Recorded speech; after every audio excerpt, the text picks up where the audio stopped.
दोस्तों, कल के दिन इंडियन नेवी के तरफ से एक खबर निकलकर सामने आया है, जिसके मुताबिक इंडियन नेवी 4 एलपीडी खरीदने के लिए एक और बार फिर से आरएफआई यानी रिक्वेस्ट फॉर इंफॉर्मेशन को जारी किया है।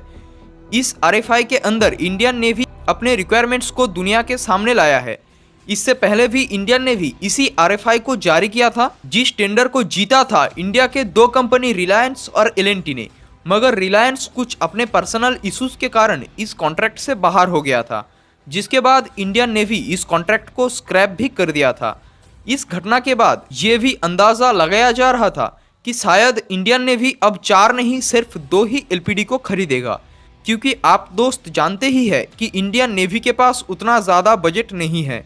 मगर कल नेवी इस डाउट को क्लियर करके एक और बार फिर से 4 एलपीडी को खरीदने का ही टेंडर निकाला है। पहले तो आपको ये समझा देते हैं कि एलपीडी आखिर होता क्या है और उसके बाद इस आरएफआई को गहराई से समझेंगे। एलपीडी यानी लैंडिंग प्लेटफॉर्म डॉक समुद्र में आर्टिलरी टैंक्स और हेवी व्हीकल तैर नहीं सकता, तो ये युद्ध जैसी परिस्थिति के टैंक्स आर्टिलरी को कैरी करता है। और इसके अलावा इसमें तैनात रहता है हेलीकॉप्टर्स, जो सिर्फ युद्ध में ही अहम भूमिका नहीं निभाती, सर्च एंड रेस्क्यू मिशन में भी अपना महत्व रखता है। इसके अलावा इन एलपीडी से यूसीएवी को भी ऑपरेट किया जाएगा और आगे ज़रूरत पड़े तो इनमें फाइटर जेट्स को भी लैंडिंग और टेक ऑफ कराया जाना संभव है। यानी आप इसको एक छोटा सा एयरक्राफ्ट कैरियर भी कह सकते हैं, मगर ये एयरक्राफ्ट कैरियर से डिस्प्लेसमेंट में छोटा होता है।